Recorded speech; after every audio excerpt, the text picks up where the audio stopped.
Okay, so we just are testing this Lancia switch here, and we have it hooked up to a couple of light bulbs right now, showing how the headlamps work. We have a power supply, and we have a couple of light bulbs down here. One is hooked up to low, two are hooked up to high beam. Go ahead and demonstrate this, Matt. Low beam, one light bulb's on. Low beam one, okay. And both on for high. And both are on for high beam. Okay, so the nature of the problem here is actually quite specifically in the fact that we had made a contact error when assembling this. Can you show the operation of the? Okay, so the lights are going dimmer because there's two bulbs in the series, and then release and up. So we do have the high-low beam flash operation of the switch re-engaged.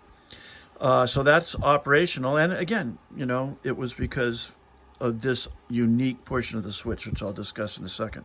So now you're going to go ahead and reconnect to the turn signals, right?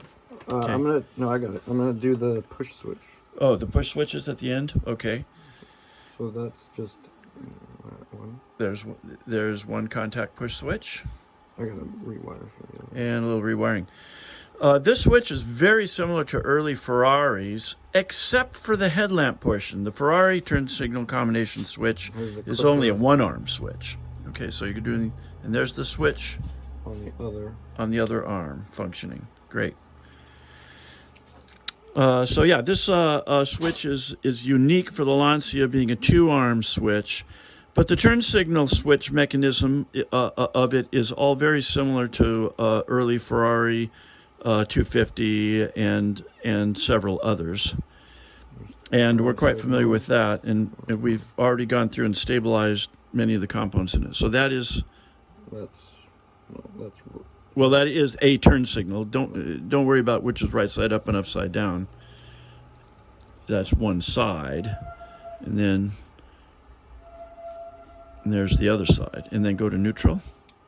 Okay, and go back just to show, even though it's not hooked up electrically. Yeah, there's no interference there. Okay, great. All right. So that is a test of all of high beams, low beams, flash, the two switches on the end, and the turn signals. And it looks like everything here passes at this point. So thank you very much.